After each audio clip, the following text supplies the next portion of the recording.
quarto do seu filho, né? Quer saber se realmente precisa uma coisa, o que vai ser mais custo-benefício, o que realmente vai ajudar no desenvolvimento dela. Então, no vídeo de hoje eu vou te ajudar e tirar todas as tuas dúvidas e te indicar coisas que eu colocaria no quarto do meu filho. Então, fica até o final que esse vídeo tá muito, muito bom.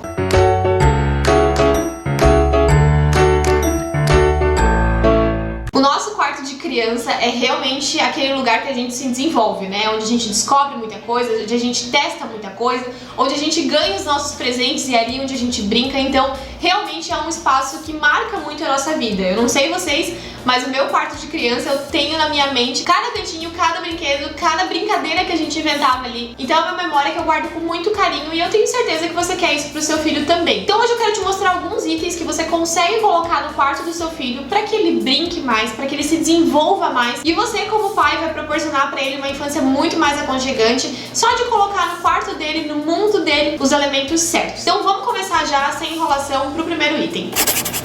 Uma coisa que quarto de criança geralmente tem que ser é lúdico, né? Então a gente sempre busca elementos que vão trazer essa questão lúdica para o espaço. Uma coisa que é bem legal e que aqui a gente vai cumprir dupla função são os tapetes interativos. É muito interessante que no quarto de criança tenha um tapete, para que ela saia, né, da cama, pise ali naquele tapete, sinta aquele aconchego com os pés e aí comece o dia dela. Principalmente se esse quarto tiver piso frio, né? Cerâmica ou um porcelanato. Se tiver um laminado, vinílico, enfim, é um pouquinho mais aconchegante, mas mesmo assim eu recomendo colocar um tapete. E aqui o tapete interativo, ele cumpre essa função de aconchego e também essa ideia do lúdico, né? Então a gente tem tapetes interativos que simulam uma pista de corrida, o alfabeto, uma amarelinha. Então ajuda ainda na hora da brincadeira, até porque ele vai ser ali um espaço relativamente grande do quarto, né? Geralmente fica entre os móveis que a criança pode brincar. E é fácil também, caso ela queira tirar esse tapete e brincar com outras coisas ali no chão. O chão para a criança é uma coisa muito importante, onde ela tem acesso. Então é algo que realmente é interessante a gente pensar em um tapete ao invés, por exemplo, de um carpê. Porque ela pode tirar aquele ali, brincar e sentir essas texturas do quarto dela. É uma coisa que eu recomendo bastante para os quartos de criança que a gente desenvolve aqui no escritório. Cestos organizadores podem ser uma brincadeira. Sim, os cestos organizadores têm muita função na criação aí dos pequenos e realmente vai ajudar eles no desenvolvimento e nessa parte de organização, bem como decorar, né, o quarto das crianças. Então a gente cria ambientes no quarto das crianças, por exemplo, alguns nichos que esses cestos organizadores elas podem tirar, brincar, né, fazer a bagunça dela, colocar no cesto de novo e já colocar nessa estante. Fica uma coisa decorada, bem feita e útil, né, para criança. É legal que a gente consegue fazer diferentes tipos de cestos, seja de MDF, seja de plástico, seja de tecido, depende aí de cada projeto, de cada proposta. Mas é interessante porque justamente estimula essa organização na criança, faz essa ideia de, ó, aqui a gente pode deixar os brinquedos tais, esses os tais, esses os tais. Então essa organização para a criança em si também é muito melhor na hora da brincadeira. E pode ser uma brincadeira também, quem arruma mais rápido, quem coloca os brinquedos mais rápido. Então tudo isso faz com que a criança se desenvolva muito mais e o quarto, né, ajuda nesse desenvolvimento. Roupa de cama. Sim, toda vez que a gente faz um projeto infantil aqui no escritório, a gente especifica até a parte da roupa de cama, porque é uma parte muito importante no quarto. E aí a gente sempre segue aquela regra básica, assim, de olha, se a gente já colocou muita cor, muita textura, muito papel de parede, muita informação no quarto em si, vamos trazer uma roupa de cama então um pouquinho mais neutra, né? Não é porque é quarto de criança que tem que ser o quarto do Big Brother cheio de estímulo o tempo todo. Porque você quer que seu filho durma, eu acredito que sim. Então a gente pensa na roupa de cama, uma roupa de cama mais aconchegante, mais textura e menos estampa. Então a gente consegue fazer essa ideia. Caso seja um quarto, por exemplo, mais neutro, que não tem muita informação, que as texturas e as estampas sejam mais padronizadas, a gente utiliza uma roupa de cama então um pouquinho mais colorida, com mais informação. É legal porque a roupa de cama a gente pode mudar a qualquer momento, né? Então é uma estratégia interessante para utilizar no quarto dos pequenos aí, com certeza. Olha só, tem várias dicas valiosíssimas ainda pra gente ver, mas eu vou te pedir pra se inscrever aqui no canal e ativar as notificações, porque eu tenho certeza que esse canal tem muita coisa pra te ajudar a ter um lar aconchegante, um lar que realmente vai te trazer boas experiências, que você vai se sentir realizado toda vez que entrar nele, e isso a gente pode te ajudar. Se você também quiser todo esse nosso olhar de aconchego, de atenção aos detalhes, a realmente transformar a sua casa em um lar, o primeiro link da descrição aqui é pra gente conversar e eu te apresentar uma proposta personalizada trazer todo esse meu amor pela casa, toda a nossa equipe te ajudando nesse momento que é tão importante.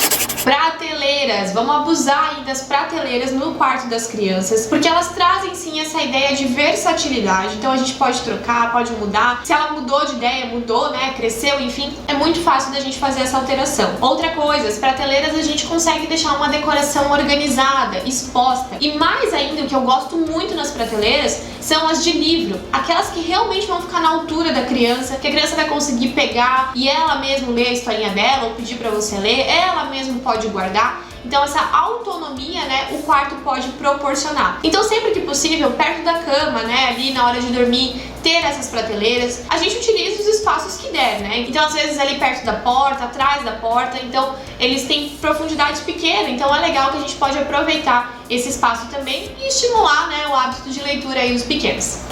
E pra finalizar, eu diria ainda que com chave de ouro, a gente vai falar da iluminação dos quartos de criança. É uma coisa que tem que ser muito bem pensada, justamente para que o estímulo seja certo no momento certo. Então, por exemplo, na hora que a criança estiver estudando, a gente precisa de uma iluminação que deixe ela atenta, né, conectada com o que ela tá fazendo. E na hora que ela for dormir, a gente precisa de uma iluminação mais aconchegante, uma iluminação que não vai estimular tanto ela, né? Às vezes ela tá o dia inteiro brincando e vai pro quarto e tem mais estímulos visuais de iluminação, de cores, isso vai prejudicando o sono da criança. Então uma iluminação bem pensada, uma iluminação aconchegante, uma iluminação que cumpre o propósito no momento certo é o que a gente trabalha por aqui. Então a minha dica é utilizar, claro, a iluminação geral do quarto para uma coisa mais dia a dia, mas ter pontos de iluminação focados na parte de estudo. É muito legal se você conseguir colocar a bancada de estudo perto de uma janela, com essa luz do dia, estimula muito e você não precisa colocar nenhum elemento ali para utilizar essa luz durante o dia. Claro que se for de noite,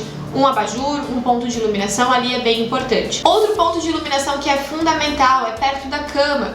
Então, às vezes, uma arandela, um pendente, um perfil de LED, uma fita de LED, com uma luz mais aconchegante, mais amarelada, vai trazer então essa ideia um pouco mais de sono, de calmaria, de tranquilidade. E principalmente para os quartos de bebê, a gente precisa de um ponto de luz não tão próximo da cama, distante, mas que a gente consiga então regular essa intensidade, que são os dimmers que a gente fala, né? Uma luz dimmerizável, ou seja, eu consigo controlar a intensidade que ela vai ter no espaço. Não é legal a gente ter uma luz muito perto da criança quando ela tá dormindo. É legal que essa luz esteja do lado oposto dela, que sim, dá pra iluminar um pouquinho o quarto, aquela penumbra, mas que não fique aquela iluminação focada na criança, principalmente os bebês.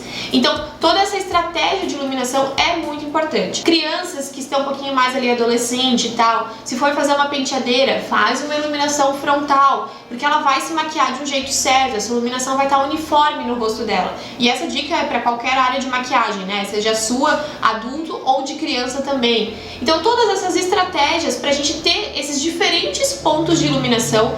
Eu odeio, eu acho horrível quando a gente faz um quarto ou a pessoa faz um quarto e tem um único ponto de iluminação no quarto inteiro quando é para criança, que é aquele central no quarto. Gente, isso é chão de fábrica. A gente precisa entender todas as fases da criança, no dia e da vida, para que a iluminação acompanhe isso. E claro que pra gente adulto isso também funciona. Então a iluminação faz muito parte dos projetos aqui do escritório, é uma coisa que a gente dá muita atenção, presta muito essa assessoria, essa consultoria, esse direcionamento para o nosso cliente, porque a gente precisa entender como que é a dinâmica dele na casa para que o projeto de iluminação ajude, né, e reflita isso também.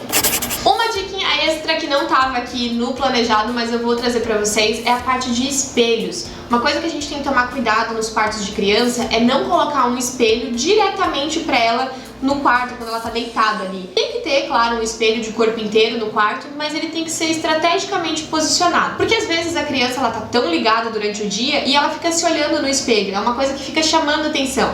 Aí ela faz bichinho, faz várias poses e isso faz com que ela vá dormir mais tarde. Então a gente tem que prestar atenção nesses itens, até porque as crianças se distraem muito facilmente. Então elas ficam ali fazendo bichinho, ficam fazendo pose e tal, para se ver no espelho. Outra questão é que pode assustar as crianças. Então se elas dormiram, então ter um pesadelo e tal, coisas do tipo, aquele espelho pode ficar estimulando ainda mais ela e não é interessante, ela pode se assustar. Então o espelho no quarto de criança tem que ser estrategicamente posicionado para realmente ajudar ela e não prejudicar durante o sono, durante o dia a dia dela. E aí, gostou das dicas? São várias dicas muito valiosas que vão realmente ajudar o crescimento aí dos pequenos, o desenvolvimento deles em vários quesitos. Eu tenho certeza que se você aplicar todas essas dicas, seu filho vai te agradecer pro resto da vida e vai ter aquele sentimento assim de ai, meu quarto de infância era maravilhoso porque meu pai e minha família pensou com muito amor e carinho pra mim. Esse foi mais um vídeo aqui do escritório, nosso escritório, né, pra sua casa. Espero muito que você tenha gostado e até a próxima. Tchau!